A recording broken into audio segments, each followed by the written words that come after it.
सबसे पहले तो आज महाराष्ट्र के डिप्टी सीएम जिनकी एक दुर्घटना में, एक हादसे में दर्दनाक मृत्यु हुई है, मैं उन्हें श्रद्धासुमन अर्पित करता हूं।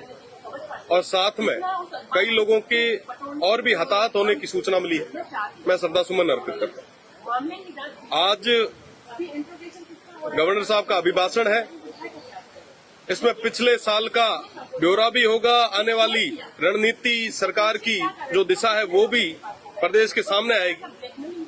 पर सबसे बड़ा विषय है कि पिछले कुछ दिन पहले ओमार सीट का एक प्रकरण लंबे समय तक चला भी है, आए दिन न्यूज़पेपर्स में छपा भी है, इलेक्ट्रिक मीडिया ने अच्छे से चलाया भी है।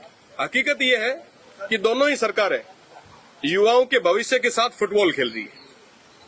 पहले भी पेपर लीक कई बार हुए, उन तमाम चीजों से, उन तमाम धारणाओं से युवा उठे भी नहीं थे। उससे पहले ओमार सीट जैसे प्रकरण और आगे आ गए। जब बाढ़ ही खेत को खाएगा तो बचाएगा कौन? और दोनों ही सरकारें बारी बारी से युवाओं के भविष्य के साथ खिलवाड़ कर रही। मैं वेस्टर्न राजस्थान से आता हूं, रेगिस्तान से आता हूं। वहां कहा जाता है कि घी ढुले तो बनाई ढुले, पानी नहीं ढुले। आज के समय में पूरे प्रदेश में पानी को लेकर हाहाकार मचा है। जेजेएम की मैं अगर बात करूं तो जेजेएम में हम 32वें नंबर पे है, हमारा जो स्टेट है वो 32वें नंबर पे है। और उसमें भी अगर मैं स्टेट की बात करूं तो बाड़मेर सबसे आखिरी में। निश्चित रूप से इन तमाम विषयों पे बात होनी चाहिए। मैं माननीय स्पीकर साहब से निवेदन करना चाहूंगा कि आप पेपर लीक पे, जेजेएम पे, यहाँ के हेल्थ और एजुकेशन के सिस्टम पे एक विशेष चर्चा कराएं।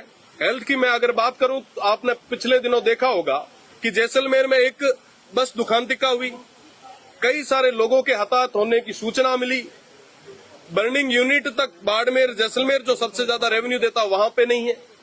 आज के समय में ट्रॉमा सेंटर की अगर हमारी बात करूं तो सबसे बुरे हाल है।